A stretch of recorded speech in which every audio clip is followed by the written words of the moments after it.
Hello मेरे champions. आज हम स्टार्ट करते हैं एक्सरसाइज 3.2 से। देखो इसका क्वेश्चन नंबर 1 क्या बोल रहा है, solve the following pair of linear equations by the substitution method. अभी तक हम 3.1 में क्या यूज़ कर रहे थे, ग्राफिकल मेथड यूज़ कर रहे थे, राइट। बट अब हम लोग वहाँ पे हम ग्राफिकल के साथ साथ रेशियोज़ भी चेक कर रहे थे, याद है ना, रेशियोज़ वाला B1/B2 और C1/C2। ये दो मेथड्स थी, एक ये वाली और एक रेशियो वाली। अब हम लोग एक नई मेथड सीखने वाले हैं, दैट इज़ सब्स्टिट्यूशन मेथड। तो देखते हैं, फर्स्ट क्वेश्चन मैं आपको सॉल्व करवाती हूँ, आपको बहुत इजी वे में समझ आ जाएगा कि सब्स्टिट्यूशन मेथड में है क्या। देखो सब्स्टिट्यूशन मेथड में क्या है, हमें एक इक्वेशन की वैल्यू निकाल कर दूसरे इक्वेशन में पुट करना है, इतना ही होता है। तो देखो फर्स्ट इक्वेशन है मेरी x + y = 14। तो यहाँ से मैं x की वैल्यू अगर निकाल लूँ तो क्या हो जाएगा 14, और ये प्लस y है तो इधर आके नंबर 1 इक्वेशन हो गई। अब देखो मेरी सेकेंड इक्वेशन क्या थी, x - y = 4। अब मैं क्या करूँगी, मेरे को जो x की वैल्यू अभी मिली है ना, द सेम वैल्यू, ठीक है, जो हमें वैल्यू मिली है वो हम यहाँ पे x की जगह पे लिख देंगे पूरी, 14 - y। और जो पहले वाली इक्वेशन उसको same to same that way में, ठीक है। x की जगह पे मैंने क्या रिप्लेस कर दिया, 14 - y, जो यहाँ पे आप ऐसे ब्रैकेट में लिख देना बाय 1, ठीक है। हमने इक्वेशन 1 का यूज़ कर लिया। अब क्या करेंगे, हम इसको थोड़ा सा सॉल्व कर लेते। देखो -y क्या हो जाएगा, -2y = 4। अब -2y = 4 और 14 इस साइड पे आएगा क्योंकि उधर वो प्लस का है तो इधर वो माइनस का हो जाएगा। 4 - 14 दैट इज़ 10, -10 हो जाएगा, राइट। और -2y, अब माइनस माइनस दोनों तरफ से क्या हो जाएगा, प्लस, और y = क्या हो जाएगा, 10/2। तो y = हो गया मेरे पास 5, राइट। y की वैल्यू मेरे पास कितनी आ गई, 5। तो अब ये जो मेरे को मिला है ना, ये मेरा फर्स्ट सोल्यूशन है। अब इस सोल्यूशन का हमें कहाँ यूज़ करना है, यहाँ पे, है ना। क्या यूज़ करेंगे हम लोग, x = 14, y की वैल्यू क्या मिल गई मुझे, 5। इसको आप चाहो तो 2 दे देना और यहाँ पे बाय 2 कर देना। तो x = 14 - 5, तो x की वैल्यू आ गई 9। तो इस पेयर ऑफ इक्वेशन का मुझे क्या सोल्यूशन मिला, x = 9 एंड y = 5, ठीक है। This is our solution. I think आपको क्लियर हो जाएगा कि मैंने किया क्या है। शॉर्ट प्रोसेस है, ज़्यादा टफ बिल्कुल नहीं है। एक इक्वेशन को आपको थोड़ा सा इजी, जो भी इक्वेशन लगे उसे आपको दूसरी इक्वेशन में पुट करना है, फिर आपको वैल्यूज़ फाइंड कर लेनी है। चलो moving to this second question. Question क्या बोल रहे हैं, s - t = 3। ठीक है, मैं अब आपको स्टेप बाय स्टेप करके सॉल्व करवाती हूँ। s = क्या हो जाएगा, 3 + t। तो ये मैंने बोल दिया, ये मेरी एक इक्वेशन है, इसको मैंने नंबर 1 दे दिया। देखो अब सेकेंड इक्वेशन क्या है मेरी, s/3 + t/2 = 6। अब मैंने s की जो वैल्यू है ना, जहाँ पे s लिखा है ना उसकी जगह पे हमें जो फर्स्ट इक्वेशन से मेरी वैल्यू है वो मुझे यहाँ पे पुट कर देनी है, ठीक है। अब देखो पूरी इक्वेशन सिर्फ एक वेरिएबल में हो गई है, राइट। इसको अब थोड़ा सा हम सॉल्व कर लेते हैं। तो देखो मैं एलसीएम ले सकती हूँ आराम से। तो यहाँ पे एलसीएम कैसे लेंगे हम, देखो इसके नीचे क्या है, 2 है, तो यहाँ पे मैं ऊपर नीचे 3 से मल्टीप्लाई कर दूँगी और यहाँ पे मैं 2 से मल्टीप्लाई कर दूँगी। वो हम वहाँ पे वो स्टेप यूज़ करेंगे। देखो यहाँ पे ये 2 अंदर गया तो 6 + 2t, ओके। और यहाँ पे क्या हो जाएगा, 3t, t से मल्टीप्लाई होगा तो, और नीचे क्या है मेरे पास 6 आ गया, इस साइड पे क्या 6 है। बस अब आप क्या करोगे, 6 + 2t + 3t तो 5t, और ये क्योंकि डिवाइड में तो उधर जाएगा तो मल्टीप्लाई, तो 36। इसे आप थोड़ा और सॉल्व कर लो तो 5t = 36 - 6, तो 5t is equals to 30। Okay, तो t इज़ इक्वल्स टू क्या आ जाएगा 30/5, so t is equals to 6। मुझे एक इक्वेशन की वैल्यू मिल गई, ठीक है, मतलब मुझे t की वैल्यू मिल गई। अब सेम ये t की वैल्यू को we will use in equation 1 कि यहाँ पे, क्योंकि हमने यहाँ पे आप ऐसे मेंशन कर लेना बाय 1, और यहाँ पे ऐसा लिख सकते हैं हम सब्स्टिट्यूटिंग इन इक्वेशन 1। देखो अब इक्वेशन 1 क्या थी मेरी, s is equals to t plus 3, t की वैल्यू मेरे को मिल गई 6, तो 6 plus 3 s is equals to क्या आ गया 9। ओके, तो मुझे यहाँ से पूरा सोल्यूशन मिल गया, s is equals to 9 and t is equals to 6। ये हमारा सोल्यूशन हो गया इस क्वेश्चन का। ओके, चलो मूविंग टू नेक्स्ट क्वेश्चन। देखो अब यहाँ पे मेरे को क्या दिया है, फर्स्ट इक्वेशन है 3x minus Y is equals to 3। Okay, so यहाँ पे से आई थिंक ईजी रहेगा कि हम y की वैल्यू निकाल लें, क्योंकि देखो x के निकालेंगे तो थोड़ा डिवीजन में मिलेगी वैल्यू। ऐसे तो आप किसी के लिए भी सॉल्व करो ईजी रहेगा, बट हम थोड़ा सा ऐसा कर लेते, इसको यहाँ लेके आ जाते, ठीक है, और y को उधर लेके जाते। तो यहाँ से मुझे क्या मिल गई, ये मेरी इक्वेशन 1 है, जो मेरी y की वैल्यू, आप x की वैल्यू भी निकाल सकते हो, y की वैल्यू भी निकाल सकते हो, जो इजी लगे, क्योंकि 3 डिवाइड में लेके जाना पड़ता, इसलिए मैंने थोड़ा इजी वे में आपको सॉल्व करवाने की ट्राई की है। ठीक है, अभी के लिए इज इक्वल्स टू 9। अब by using equation 1 first equation का हम यूज़ करेंगे कहाँ पे, जहाँ पे मेरे पास y है ना, वहाँ पे आई विल पुट x की वैल्यू इज इक्वल्स टू 9। तो 9x माइनस 3 3 ज़ा 9x, और यहाँ पे क्या हो जाएगा माइनस 3 3 ज़ा 9 इज इक्वल्स टू 9 होगा, क्योंकि देखो 9x और भी माइनस 9x, तो x तो बच ही नहीं रहा है, और 9 इज इक्वल्स टू 9, ऐसा कुछ है, ऑलवेज ट्रू है, राइट। ये स्टेटमेंट हमेशा ही सही होगा। स्टेटमेंट सही होने से क्या हो जाता है कि वी गेट टू नो, है ना, ये स्टेटमेंट हमेशा सही होगा, 9 इज इक्वल्स टू 9। तो इससे हमें पता चलता है कि there are infinitely many solutions. हम एक कोई सोल्यूशन फाइंड नहीं कर पा रहे, तो इसका मतलब क्या है, there are infinitely many solutions. Okay, चलो let's move to next question. So यहाँ पे थोड़ा पॉइंट वाला क्वेश्चन है, पॉइंट वाले क्वेश्चन से भी घबराना नहीं है। 2x है प्लस 0.3y है इज इक्वल्स टू 1.3 है। तो मैं क्या बोलती हूँ, पूरी इक्वेशन को 10 से मल्टीप्लाई कर दो, ठीक है। तो क्या हो जाएगा 2x plus 3y is equals to 13 हो जाएगा। ये फर्स्ट इक्वेशन मिल गई मुझे, ठीक है। यहाँ से अब 0.3x plus 0.3y is equals to 2.3। इस इक्वेशन को भी 10 से मल्टीप्लाई कर दो, क्या हो जाएगा 4x plus 5y is equals to 23। ये मेरी होगी सेकेंड इक्वेशन।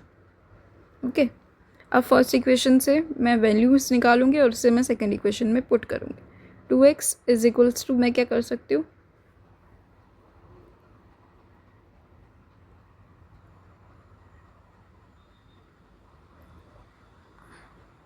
देखो मेरी इक्वेशन क्या है, 2x plus 3y is equals to 13, ठीक है। मैंने क्या बोला, यहाँ से मुझे एक वैल्यू निकालनी है, तो 13 माइनस 3y और x इज इक्वल्स टू क्या हो जाएगा 13 माइनस 3y अपॉन 2। ओके, सो इस इक्वेशन को हम लोग एक काम करते हैं, थर्ड इक्वेशन बोल देते हैं, यूजिंग 3 इन इक्वेशन 2। अब इक्वेशन 2 में हम इस इक्वेशन का यूज़ कर लेंगे, 4x plus 5y is equals to 23। Okay, तो ये इक्वेशन 2 है, इसमें x की जगह पे मैं क्या लिख दूँगी 13 minus 3y upon 2 plus 5y is equals to 23। Okay, अब देखो ये यहाँ से 2 टाइम्स हो जाएगा, इसका मल्टीप्लाई कर लो। 2 टाइम्स 2 13 ज़ा 26 और 2 3 ज़ा 6, तो 6y plus 5y is equals to 23। इसको और थोड़ा सॉल्व कर सकती हूँ मैं। 26 minus Y is equals to 23। अब ये उस साइड पे चला जाएगा, तो 23 माइनस 26, तो क्या आ जाएगा यहाँ पे -3 is equals to minus y. तो वाई की वैल्यू मेरे को मिल गई 3। इसको आप नंबर दे दो 4। पुट 4 इन इक्वेशन, कौन सी इक्वेशन में हम पुट करेंगे? 3 में। देखो थर्ड इक्वेशन क्या थी मेरी? x is equals to 13 minus 3y upon 2, right. अब देखो यहाँ पे x की जगह पे आप क्या पुट कर लो? 3 3 3 ज़ा 9 अपॉन 2, तो 13 माइनस 9 अपॉन 2, ऊपर क्या हो गया? 4 4 अपॉन 2, तो इट इज़ 2। ओके, तो मुझे क्या पता चल गया? x is equals to 2 and y is equals to 3। ये पूरा हमारा सोल्यूशन हो गया। सो लेट्स सी इस क्वेश्चन को कैसे सॉल्व करेंगे। सिमिलरली जो स्टेप्स हमने पहले अप्लाई किए, सेम स्टेप्स यहाँ पे अप्लाई करेंगे। देखो x की वैल्यू निकाल लूँ मैं, ये मेरी इक्वेशन है, plus √3y is equals to 0।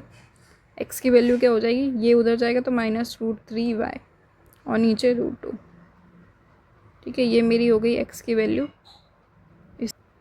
Using equation 1, first equation को यूज़ करो। देखो मेरा है √3, x की जगह पे मैं क्या लिखूँगी? -√3y upon √2 minus √8y is equals to 0। Okay, अब देखो कैसे सॉल्व करना होता है, मैंने आपको पहले भी सिखाया है। √3 का मतलब होता है 3 की पावर हाफ, और √3 इंटू √3 का मतलब होता है 3। कैसे? क्योंकि हाफ प्लस हाफ हो जाएगी पावर, तो यहाँ पे क्या हो जाएगा? 3y माइनस का नीचे √2 minus √8y is equals to 0। अब क्या करेंगे? यहाँ पे मैं एलसीएम ले लूँ, -3y माइनस √8y और इससे मल्टीप्लाई है ना, मैंने ऊपर नीचे मल्टीप्लाई किया √2 का, नीचे आ गया मेरा √2। ओके, आपको इन शॉर्ट यही करना है, क्योंकि जो नंबर नीचे होता है वही हमें बनाना होता है। तो मैंने ऊपर नीचे √2 का मल्टीप्लाई कर दिया इज इक्वल्स टू 0। अब देखो -3y, अब इसे मैंने सॉल्व कैसे करना है? देखो ठीक है, 8 का मतलब होता है ये, और मेरे पास एक क्या है बाहर?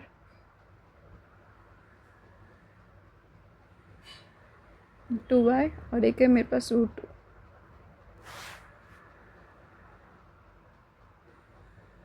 ओके, और ये जो नीचे वाला √2 है ना, वो as it is equals to 0। अब क्या होगा? अब हमारा कैलकुलेशन बहुत इजी हो गया।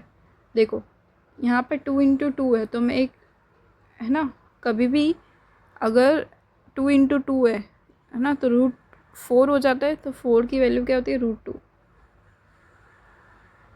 4 4 मतलब रूट के अंदर 4 हो तो उसकी वैल्यू क्या होती है? 2। तो यहाँ पे 2 एक बाहर आ जाएगा और अंदर एक 2 बचेगा, मतलब मैं यहाँ पे 4 की जगह 4 को मैंने बाहर ले लिया तो वो 2 आ गया, क्योंकि हाफ हो जाती है वैल्यू। ओके, इंटू वाई, और मेरा √2 तो चल ही रहा है। ओके, अब ये जो नीचे वाला √2 है उसको भी हम एज इट इज़ लिख देते हैं। देखो अब पूरा सॉल्व हो गया है मेरा इक्वेशन, क्योंकि √2 इंटू √2, जैसे √3 इंटू, तो वो क्या हो जाएगा? 2 हो जाएगा। ठीक है, और नीचे वाला √2 उस तरफ चला जाएगा तो 0 हो जाएगा। ओके, ये वो साइड पे चला गया तो 0 से मल्टीप्लाई होकर 0 हो गया। अब यहाँ पे मेरे पास क्या बचा? -3y और 2 2 ज़ा -4y इक्वल्स टू 0। तो in short minus, okay, similarly y is equals to 0 implies x is equals to 0. x is equals to 0 and y is equals to 0. दोनों इक्वेशंस की वैल्यू क्या मिल गई मुझे? 0. Right. So moving to next question. देखो next question क्या है मेरा? 6th question. थोड़ा सा ये क्वेश्चन में क्या यूज़ किया है हमने? फ्रैक्शंस का यूज़ किया है. So let's see. थोड़ा सा मैं अब इस क्वेश्चन को थोड़ा इजी वे में आपको सॉल्व करवाने की कोशिश करती हूँ. हम इजीली एलसीएम ले लेते हैं. ठीक है, दोनों इक्वेशंस को हम एलसीएम लेके थोड़ा इजी कर लेते हैं.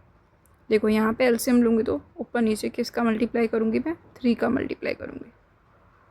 ओके, यहाँ पे क्या करूँगी मैं? 2 का मल्टीप्लाई करूँगी.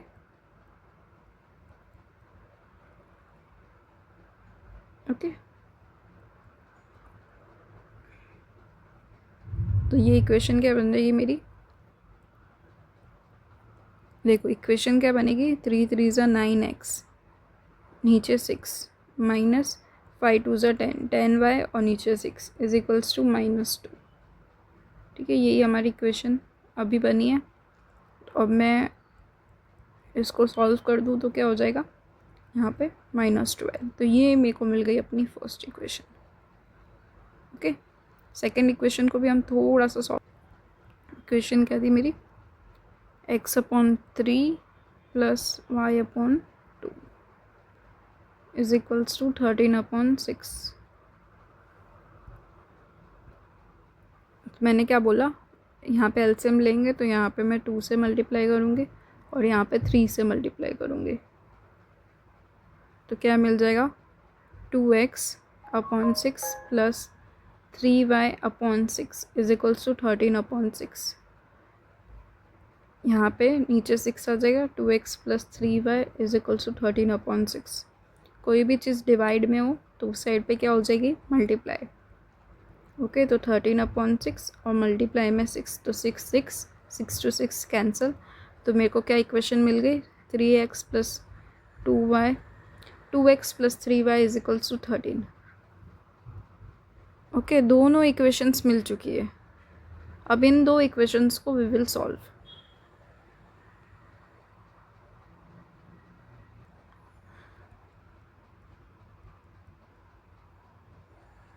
ये मेरी सेकेंड इक्वेशन है और फर्स्ट इक्वेशन क्या है? 9x minus 10y is equals to -12. ये दोनों इक्वेशंस है. अब जैसे कि हम लोग स्टार्टिंग से करते हैं. ठीक है, यहाँ से मैं x की वैल्यू निकाल लेती हूँ. तो फर्स्ट वाली इक्वेशन से x की वैल्यू निकाल लेती हूँ. 9x minus 10y is equals to -12 है. तो 9x is equals to -12 plus 10y है. ओके, और x इज इक्वल्स टू क्या होता है? -12 प्लस 10y/9. ये हो गई इक्वेशन 1. ओके, क्या करना है हमें? 2 टाइम्स x, तो यहाँ पे x, okay, plus 3y is plus 13. ये मैंने बाय इक्वेशन 1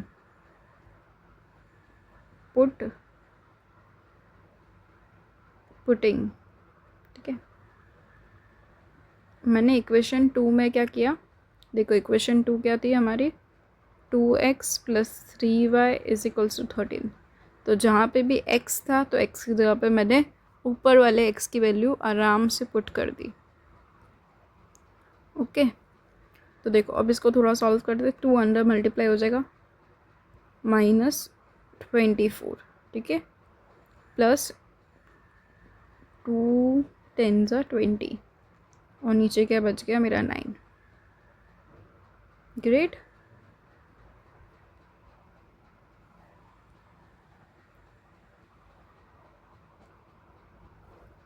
है ना, इज इक्वल्स टू 13 है. और यहाँ पे मैं क्या? प्लस 3y है. देखो यहाँ पे भी मैं एलसीएम ले लेती हूँ. ऊपर नीचे 9 से मल्टीप्लाई कर देती हूँ. Is equals to 13. ओके, अब ये हो गया -24 प्लस 20y प्लस 3 9 ज़ा 9 3 ज़ा 27. तो 27y equals to 13 × 9. Minus 24 as it is, और ये कितना हो जाएगा 20 इसमें ऐड कर दो तो क्या हो जाएगा 47y इज इक्वल्स टू 39 से कितना होता है ना 117, तो 47y is equals to 117 plus 24। इसको ऐड करो, देखो 20 ऐड किया होता मैंने तो 27 37 हो जाएगा, 37 तो 141 हो गया, divided by 47 is equals to y. इसकी वैल्यू देखो क्या होती है 47 इंटू 47 इंटू 47 है ना, तीनों को ऐड कर दो तो 21 2 4 4 4 8 12 13 14 तो 144। तो ये मेरे को क्या मिल गया y इज इक्वल्स टू 3, ठीक है, क्योंकि 47 3 होता है 141। एक वैल्यू ईजीली मैंने फाइंड कर ली, y इज इक्वल्स टू 3। अब सब्स्टिट्यूट 2 in 1, फर्स्ट इक्वेशन को में हम प्लस 10y और नीचे 9, y की वैल्यू मुझे मिल गई 3, तो 10 3 ज़ा 30 अपॉन 9। देखो इसे थोड़ा सा सॉल्व करो, 12 माइनस कर देंगे तो 18 आ जाएगा, 18 upon 9 x is equals to हो गया 2। I think you are very much clear with this question, ठीक है। मेरे को वैल्यूज़ क्या मिली, x is equals to 2 and y is equals to 3 is the solution for this equation.